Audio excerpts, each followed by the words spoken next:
जोहार छत्तीसगढ़। मैं राहुल बंजारे, खर्च संयोजक बांकी मोगरा।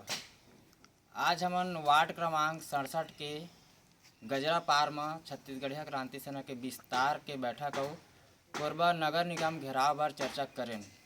ठीक, जैसे कि 1 नवंबर के हमन छत्तीसगढ़ महतारी के मूर्ति स्थापित करे रहन ITI चौक रामपुर में, जेला 24 घंटा के अंदर शासन प्रशासन उखाड़ के ओला कहीं और रख दिया गिस।